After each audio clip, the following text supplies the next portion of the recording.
Good morning, everybody. It's Tuesday, January 17th, 5:40 a.m. Central Time as I speak here. March corn futures down 4.25 at 670 3/4. March soybeans down 10.25 at 1517.5. March Chicago wheat down 12.25 at 731.5. March Kansas City wheat down 12.75 at 831. March spring wheat down 15 cents at 897.25.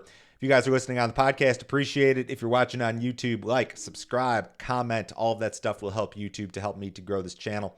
Appreciate it as always, guys. If you'd like some additional information from me, visit my website, www.standardgrain.com. Check out my premium subscription service today, guys. I send my premium subscribers a ton of information direct from me every single business day. Morning email goes out about 5:30 a.m. Central. In that email, you'll see every overnight headline you need to be aware of. Charts, graphics, weather information, all of my grain marketing recommendations. My daily subscriber-only videos are part of this deal. There's a new one every single business day.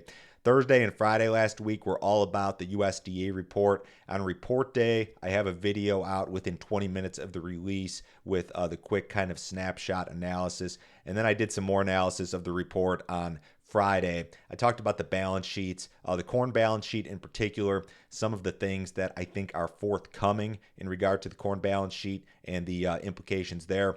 If you guys are interested in this sort of content, sign up today. $50 a month, cancel at any time, no other fee, no other obligation. Nobody will try to sell you anything else, I promise. China's population is declining. In 2022, the population of China declined for the first time since 1960. Births have fallen for 6 consecutive years now. Projections from the United Nations indicate that 1/4 of the Chinese population will be 60 years old or older by 2030. In 2021, China allowed all couples to have a third child. They had changed that one-child policy back in 2015. Following that change, they had a jump in the birth rate in 2016, but it's declined every single year since. Some regions in China have actually started offering incentives for couples to have more kids. The United Nations estimates that China will lose 110 million people by 2050. Now, that's not a huge chunk of change because the population's like 1.4 billion, but they project that the population will be cut in half by 2099. Now, I know that most of us will be dead and gone by 2099, but that's a pretty startling forecast. I've got a chart on my screen here from Bloomberg, and I believe this is the UN projection. Really pretty phenomenal stuff here. So the long-term impacts of a declining population in China are really immeasurable. I don't think you're going to start to see the impact here necessarily for another 10 to 15 years. If you look at this chart, it's like 2040, 2050 that it really starts to fall off. The UN projects this year, as a matter of fact, that India will surpass China as the world's most populous country. So this is a big deal long term. Short term, does it mean anything? Probably not. China's economy did slow in 2022. The economy expanded at a rate of only 3% last year, down sharply from 8.1 in 2021. Aside from 2020, which was COVID and the whole mess there, this was the worst year for Chinese GDP since 1976, according to official Chinese government statistics. And you may say to yourself, oh, well, those statistics are fake anyways. I think that this is probably indicative of a trend. Did the economy actually grow at 3%? I'm not sure. China's abrupt exit from the COVID zero policy perhaps offers a little bit brighter picture for 2023. I think the reopening is seen as a positive in regard to economic prospects. There's going to be some road bumps, certainly. Analysts at Goldman Sachs project that crude oil could hit $110 per barrel in 2023. Jeff Curry, Goldman's head of commodity research, told Bloomberg this last week. What's the best reopening play? It's oil. Why is it idled? Planes, trains, and automobiles. You turn them all back on, and that's going to be a big pop in oil demand. You might be able to say the same thing about things like soybeans and corn, maybe to a lesser extent. Maybe Goldman's just talking their book here, but a lot of people are friendly to the oil market on this reopening, and that's probably good for commodities, generally speaking.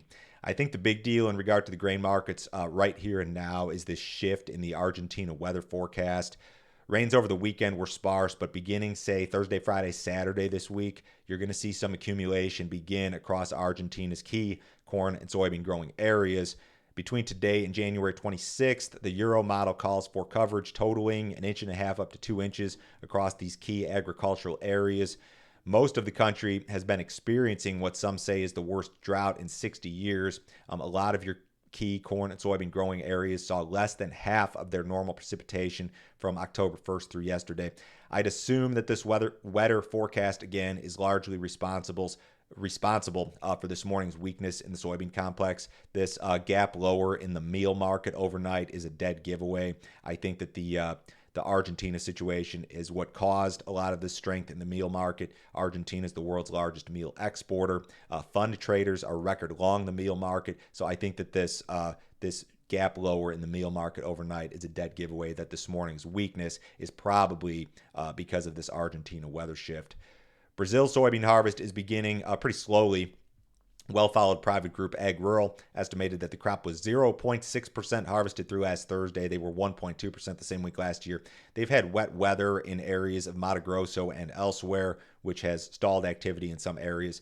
In far southern states, Rio Grande do Sul, drought has taken a toll on crop potential there. Ag Rural estimating now that 4.5% of the country's first and smaller corn crop had been harvested through last Thursday versus 6.3% last year. Brazil's forecast is pretty wet. As far southern areas are dry. The next big thing in regard to Brazil and what the markets care about will be this second and larger corn crop, which represents 75% of production. It's also their big export crop, so that's going to be a big deal here the next several months. Large money managers or the funds still holding on to large net long positions in the row crop markets. CFTC released its weekly commitment of traders report on Friday. In the week ending last Tuesday, funds were actually net sellers of 50,000 contracts of corn and 10,000 contracts of soybeans. So these net longs here, this 150,000 in corn, 133,000 soybeans, those are reduced, although you've got to imagine, and private groups estimate, that fund traders were back in buying the market late last week after that USDA report. So still some length in the row crop market, certainly, and a pretty large net short position in the SRW wheat market, about 63,000. We've got a crush report from NOPA out this morning. This will be out at 11 a.m. Central Time, December crush data.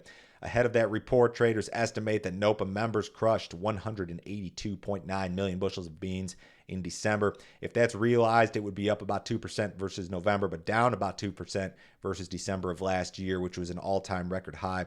We had, you got to remember, back in December, we had frigid temperatures, we had a snowstorm. I think that those things maybe hindered activity, disrupted transportation to some extent.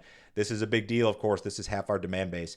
USDA estimates that domestic processors or crushers will account for 52% of all demand for U.S. soybeans this year.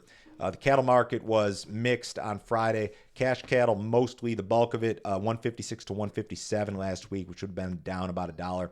In the outside markets, nothing overly exciting. U.S. dollars a little bit higher. The S&P's down 10 points. Dow's down 60. Gold's off $10. Crude oil up 32 cents, back above $80. 80.18 last in the February WTI. Everybody have a great day today. I will talk to you on Wednesday.